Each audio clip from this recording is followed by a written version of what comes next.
তো hello everyone, সবাই কেমন আছো? তো এটা চার্জে লাগাই দিছি।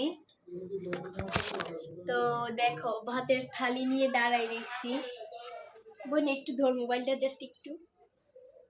হ্যাঁ, তো দেখো আমি আমার বোনকে খাওয়াই দিতেছি। সে এখনো নিজের হাতে বলতে গেলে খাইতে পারে, বাট ওরে বলতেছে দিদি ভাইরা ভালো খাওয়াইতে, এর জন্য খাওয়াই দিতেছি। এবার বলো আমারে একটু উপরে উঠাও। কিভাবে করবো আমি? করো। তো বলো তোমার আমার হাতে খেয়ে কিরকম লাগে? আচ্ছা খেয়ে নাও, মুখেরটা খাইয়ে নাও, না না হলে তো আবার সমস্যা। তুমি এভাবে ধরে বলো কিরকম লাগে। কিরকম?